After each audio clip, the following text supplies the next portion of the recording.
आज की नई कहानी।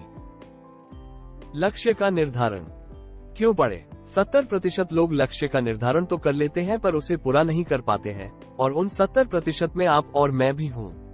हम अपने लक्ष्य का चुनाव तो कर लेते हैं कि मुझे क्या प्राप्त करना है, पर उन 70% लोगों में से केवल 5% लोग ही अपने लक्ष्य को प्राप्त कर पाते हैं। ऐसा इसलिए होता है कि जैसे ही हम अपने लक्ष्य प्राप्ति की ओर कदम बढ़ाते हैं, तभी ही कोई न कोई समस्या उत्पन्न हो जाती है और हम हार मान जाते हैं।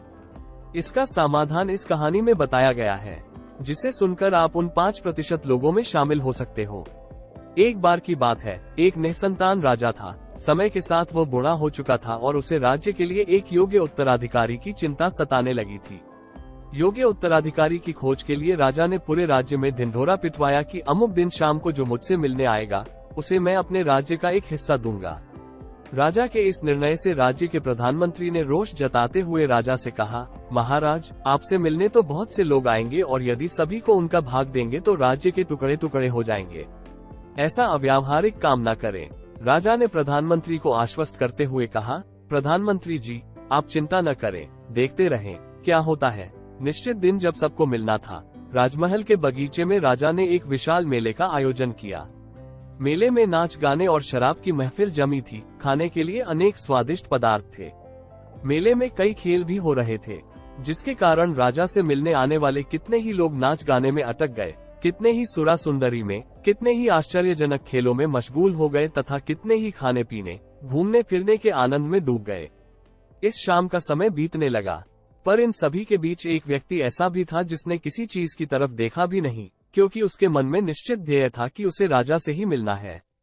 इसलिए वो बगीचा पार करके सीधे राजमहल के दरवाजे पर पहुंच गया। पर वहां खुली तलवार लेकर 2 चौकीदार खड़े थे।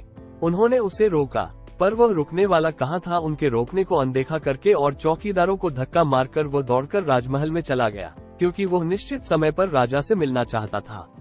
अब जैसे ही वो अंदर पहुंचा, राजा उसे सामने ही मिल गए और राजा ने कहा, मेरे राज्य में कोई व्यक्ति तो ऐसा मिला जो किसी प्रलोभन में फंसे बिना अपने ध्येय तक पहुंच सका। तुम्हें मैं आधा नहीं पूरा राजपाट दूंगा, तुम ही मेरे उत्तराधिकारी बनोगे। वो व्यक्ति खुश हुआ कि वो जिस लक्ष्य से आया था उसका फल मिल गया।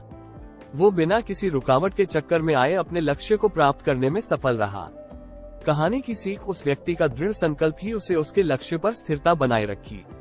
दृढ़ संकल्प की गहराई को समझने वाला व्यक्ति अपनी मनचाही लक्ष्य को प्राप्त करने की क्षमता रखता है, और प्राप्त भी कर लेता है, ठीक उस व्यक्ति की तरह। जिंदगी खेलती भी उसी के साथ है जो खिलाड़ी बेहतरीन होता है। दर्द सबकी एक से है, मगर हौसले सबके अलग अलग है।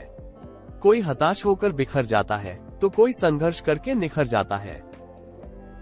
राधे राधे।